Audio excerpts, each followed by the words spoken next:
அதோட விடியா திமுக அரசு பொறுப்பேற்ற பிறகு கடுமையான மின்கட்டண உயர்வு, வீடுகளுக்கு 52% உயர்வு, தொழிற்சாலைகளுக்கு உயர்வு, பீக் அவர் என்று வைத்து அதுல வேற இன்றைக்கு மின்கட்டணத்தை பல மடங்கு உயர்த்திருக்கிறாங்க. இந்த மின்கட்டண உயர்வால் கடுமையாக மக்கள் பாதிக்கப்பட்டிருக்காங்க.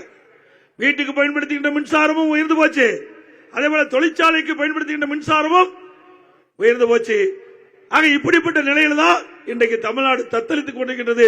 இதுக்கெல்லாம் அதிமுக ஆட்சி மலர்ந்துடன் விடிவு காலம் பிறக்கும் என்பதை நேரத்தில் தெரிவிக்க விரும்புகின்றேன். அதோட அதிமுக ஆட்சியில டாலர் சிட்டி என்ன டாலர் சிட்டி மாதிரி இருந்தது. விடியா திமுக ஆட்சியில டாலர் சிட்டி, ஸ்டாலின் ஆட்சியில டல் சிட்டி ஆகி போச்சு. டாலர் சிட்டி டல் சிட்டியா காட்சி அளிக்குது.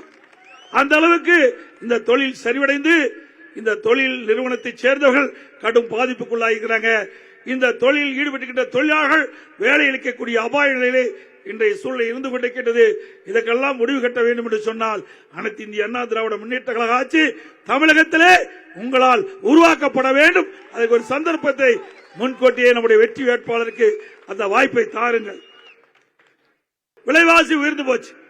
இன்றைக்கு விலைவாசி உயர்ந்து போச்சு. ஏன்னா தொழிலாளர்கள் எல்லாம் அன்றாடம் அந்த பொருள் வாங்கித்தான் பயன்படுத்துறாங்க. இன்றைக்கு அரிசி ஒரு கிலோ 15 ரூபாய் விலை ஏறி போச்சு, பருப்பு விலை ஏறி போச்சு, எண்ணெய் விலை ஏறி போச்சு, சர்க்கரை விலை ஏறி போச்சு.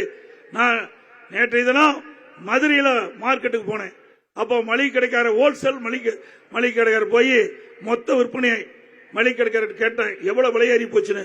எல்லா அத்தியாவசிய பொருளும் 40% ஏறி போச்சுன்னு சொல்ல. 40% ஏறி போச்சு.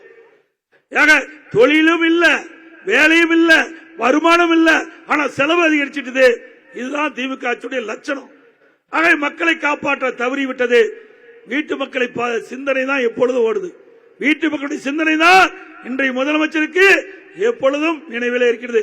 நாட்டு மக்களை பற்றி கவலை இல்லை.